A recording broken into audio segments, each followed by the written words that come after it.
महिनाभरानंतर प्रशांत कोरटकरला तेलंगणामधून अटक। आज कोल्हापूर कोर्टात हजर केलं जाणार। छत्रपती शिवरायांच्या अपमानासह इतिहास अभ्यासक इंद्रजित सावंत धमकी प्रकरणी कोरटकरवर गुन्हा।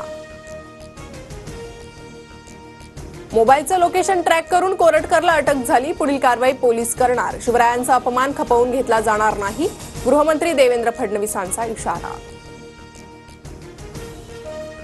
सर्वपक्षीय बैठकीत आदित्य ठाकरे आणि एकनाथ शिंदे आमने सामने। शिंदे खुर्चीवर बसताक्षणी आदित्य ठाकरेंनी तोंड दुसरीकडे फिरवलं। बैठक सुरू झाल्यानंतर आदित्य ठाकरे शिंदेंकडे रोखून पाहतानाही दिसले।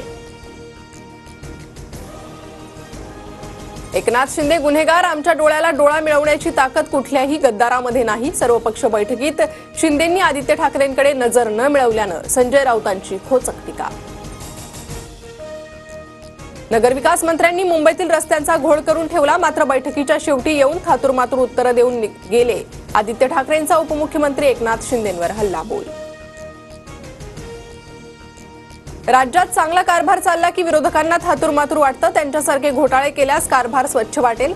शिंदेंवरील टीकेनंतर मंत्री शंभूराज देसाईंचा आदित्य ठाकरेंना प्रत्युत्तर।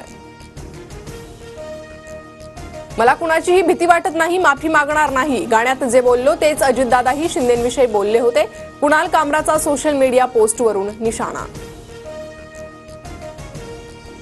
कुणाल कामराच्या सेटची तोडफोड प्रकरणातील सर्व शिवसैनिकांना जामीन मंजूर। 15,000च्या जात मुचलक्यावर जामीन मंजूर। खार पोलीस स्टेशनमध्ये दाखल करण्यात आला होता गुन्हा।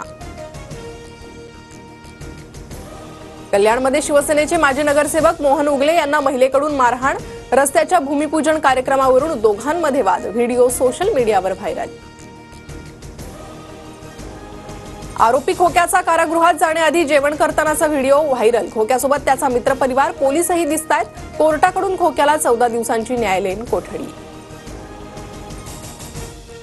नागपूर हिंसाचारातील आरोपी फहीम खानचा जामिनासाठी अर्ज। 1 एप्रिलला सुनावणी होणार, तर फहीमसह घरावरील बुलडोझर कारवाईला स्थगिती। मात्र स्थगितीपूर्वी नागपूर मनपाकडून फहीमच्या घरावर तोडक कारवाई।